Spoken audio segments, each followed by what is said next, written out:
코로나19 바이러스보다 전파력이 센 변이 유입이 크게 늘었습니다. 새로 확인된 변이 감염자만 26명으로 이 가운데 22명이 해외 유입에서 확인됐습니다. 정부는 입국자가 자가격리 수칙을 위반하면 고발 등 강력 대응하겠다는 방침입니다. 이형원 기자입니다. 국내 코로나19 변이 감염자가 26명이나 늘었습니다. 국내 전파는 4명으로 앞서 첫 변이 집단 감염으로 확인된 시리아인 친척 관련 사례입니다.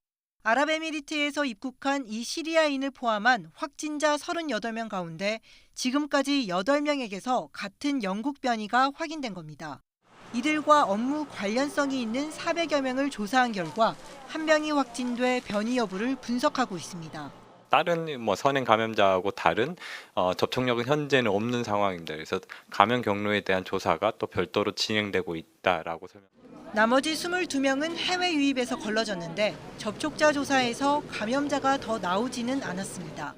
하지만 영국 변이 감염자가 탔던 비행기에서 4명이 확진돼 추가 조사를 진행하고 있습니다.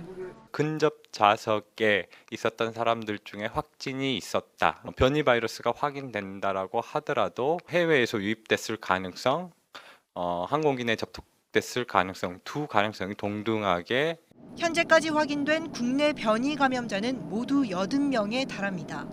이런 변이 바이러스의 국내 확산을 막기 위해서 자가격리 위반자에 대해서는 무관용 원칙이 적용될 것입니다. 위반 시에는 즉시 수사가 의뢰되고 고발 조치 등이 이루어질 것입니다. 기존 코로나19 감염 환자도 끊이질 않고 있습니다. 병원과 육가공업체 등을 중심으로 감염이 확산하면서 신규 환자는 다시 300명대가 됐습니다. 이 가운데 10% 이상이 임시 선별 검사소에서 걸러졌는데 이렇게 선제적인 전파 차단 효과를 고려해 수도권 거리두기 2단계까지는 운영을 유지하기로 했습니다.